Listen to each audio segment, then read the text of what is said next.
क्या सत्ता के लिए देश में सांप्रदायिक तनाव का माहौल बना रहना चाहिए? क्या यह ट्रेंड बनता जा रहा है कि जिस राज्य में चुनाव होते हैं वहां सांप्रदायिक तनाव भी बढ़ना शुरू हो जाता है और चुनाव समाप्त होते ही ये तनाव भी धीरे धीरे कर कम होना शुरू हो जाता है? यानी सांप्रदायिक तनाव महसूस हो तो मान लिया जाना चाहिए कि चुनाव करीब आ गया है। चुनाव के लिए देश के सांप्रदायिक ताने बाने को बिगाड़ने की साजिश हो रही है और ये centre for study of society and secularism की एक रिपोर्ट में सामने आया है। 2024 में देश में लोकसभा के चुनाव हुए। साल की शुरुआत में लोकसभा चुनाव का ऐलान हुआ था।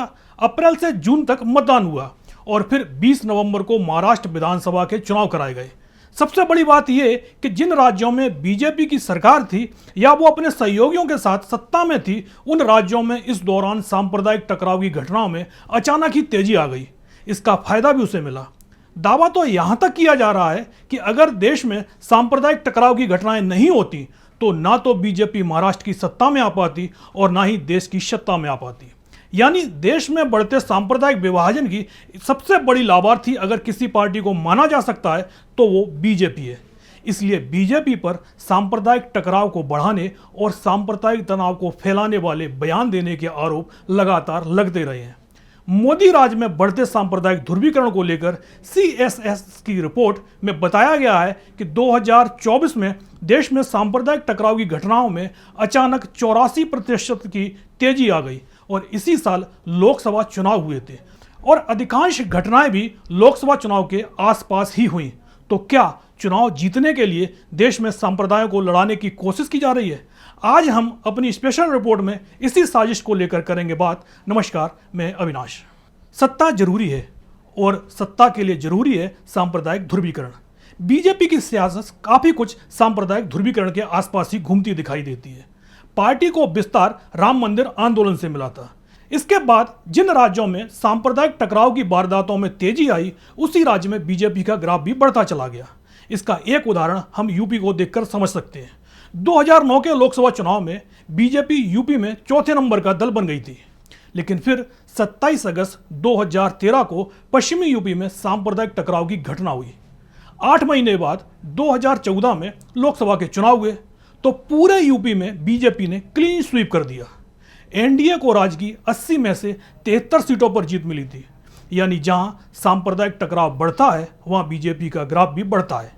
देश में सांप्रदायिक टकराव को लेकर CSS की एक रिपोर्ट सामने आई है। उसमें बताया गया है 2024 में सांप्रदायिक टकराव की घटनाएं 84% बढ़ गई हैं। इन टकराव में सबसे बड़ा निशाना मुस्लिम समुदाय को बनाया गया था। रिपोर्ट में बताया गया है साल 2024 में सांप्रदायिक टकराव के 59 मामले सामने आए, जो 2023 में हुए 23 मामलों की तुलना में काफी अधिक हैं। इन घटनाओं में कुल 13 लोगों की जान गई, जिसमें से 10 अल्पसंख्यक समुदाय के थे और 3 बहुसंख्यक वर्ग के थे। सांप्रदायिक टकराव के जो 59 मामले 2024 में सामने आए, उसमें सबसे ज्यादा 12 घटनाएं महाराष्ट्र में हुई। इसके बाद उत्तर प्रदेश और बिहार में 7-7 घटनाएं सामने आई।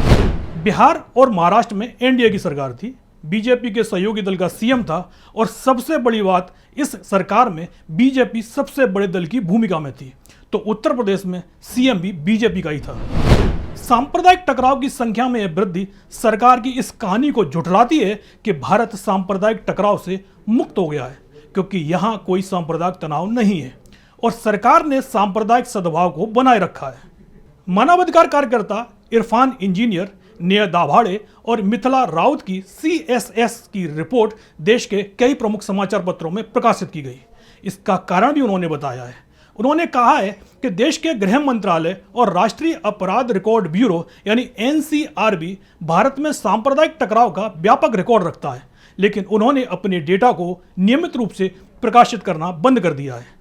CSS की तरफ से जो रिपोर्ट जारी की गई है, उसमें सबसे बड़ी बात या ये कहें जिस पर सबसे ज़्यादा ध्यान दिया जाना चाहिए, वो बात है कि जिन राज्यों में सांप्रदायिक टकराव की घटनाएं सामने आई हैं, उसमें अधिकांश में बीजेपी और उसके सहयोगी सत्ता में है।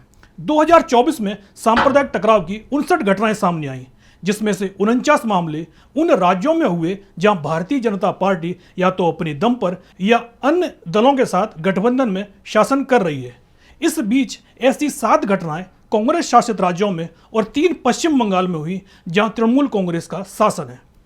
रिपोर्ट में यह भी कहा गया है कि शहरी क्षेत्र की तुलना में इस तरह की घटनाएं अब ग्रामीण क्षेत्रों में ज़्यादा तेजी से बढ़ रही हैं, जबकि पहले सांप्रदायिक टकराव की ज़्यादातर घटनाएं शहरी इलाकों में होती थीं। पिछले कुछ वर्षों में, खासतौर पर 2024 में, इस तरह की घटनाएं गांव, कस्बों तक फैल गई हैं। रिपोर्ट में यह भी कहा गया है कि सांप्रदायिक टकराव के पीछे नफरत फैलाने वाले भाषण और भीड़ के जरिए की गई हिंसा भी शामिल है। रिपोर्ट बताती है कि सांप्रदायिक टकराव के अलावा 2024 में 13 मामले भीड़ की हिंसा के दर्ज किए गए, जिसके चलते 11 लोगों की जान चली गई, जिसमें एक बहुसंख्यक वर्ग से था तो 10 अल्पसंख्यक लोगों की जान गई। हालांकि यह 2023 में दर्ज की गई 21 घटनाओं की तुलना में कम थी, लेकिन ऐसे हमलों का लगातार होना एक गंभीर चिंता का विषय है। इसमें से 7 घटनाएं गौरक्षकों की तरफ से अंजाम दी गई, जबकि अन्य मामले लव जिहाद के आरोपों और अल्पसंख्यकों को उनकी धार्मिक पहचान के लिए निशाना बनाने के मामले दर्ज किए गए। 2024 में सांप्रदायिक टकराव की संख्या में वृद्धि को आंशिक रूप से अप्रैल से जून में हुए आम चुनाव के साथ साथ महाराष्ट्र, हरियाणा और झारखंड विधानसभा चुनाव के लिए भी जिम्मेदार ठहराया जा सकता है, जहां सांप्रदायिक और नफरत फैलाने वाले भाषण दिए गए थे और धार्मिक आधार पर समुदायों का ध्रुवीकरण करने के लिए ऐसे भाषणों का इस्तेमाल भी किया गया। साफ है, 2024 में सांप्रदायिक हिंसा के जो मामले अचानक बढ़ गए, उसके पीछे कहीं ना कहीं देश की राजनीति को ही जिम्मेदार माना जा रहा है। आम चुनाव के चलते इस तरह के भाषण दिए गए कि माहौल में तनाव उत्पन्न हो और एक मामूली सा विवाद भी सांप्रदायिक टकराव का कारण बन जाए, और इसे चुनाव के दौरान जमकर भुनाया भी गया। रिपोर्ट में बताया गया है कि घटनाएं बड़े पैमाने पर धार्मिक त्योहारों और जुलूसों के दौरान शुरू हुई, जो 59 में से 26 मामले के लिए जिम्मेदार हैं, जो बताती हैं कि कैसे धार्मिक उत्सवों को सांप्रदायिक तनाव के रूप में राजनीतिक दल इस्तेमाल कर लेते हैं। रिपोर्ट में बताया गया है कि इन घटनाओं में जनवरी में अयोध्या में राम मंदिर के प्राण प्रतिष्ठा समारोह के दौरान 4 सांप्रदायिक टकराव के मामले सामने आए। फरवरी में सरस्वती पूजा मूर्ति विसर्जन के दौरान 7, गणेश उत्सव के दौरान 4 और बकरीद के दौरान 2 स्थानों पर सांप्रदायिक टकराव हुआ। विवादित पूजा स्थलों के मुद्दे पर 6 जगह सांप्रदायिक टकराव की घटनाएं सामने आई, जो मुख्य रूप से राज्य और दक्षिणपंथी समूह द्वारा लगाए गए आरोपों पर आधारित थे। इनमें से मस्जिदों और दरगाहों को अवैध बताकर उनमें हिंदू मंदिरों की खोज शामिल थे। वहीं पूजा स्थलों को अपवित्र करने के कारण 5 जगह सांप्रदायिक टकराव के मामले सामने आए। सांप्रदायिक टकराव की घटनाओं में एक बार बदलाव भी दिखाई दिए, जैसे देश में समान नागरिक संहिता और वक्फ संशोधन बिल को लेकर भी देश में कई जगह तनाव दिखाई दिया। तो बीजेपी शासित राज्यों में बिना कानूनी प्रक्रिया के मुसलमानों की संपत्तियों पर बुलडोजर की कार्रवाई भी की गई।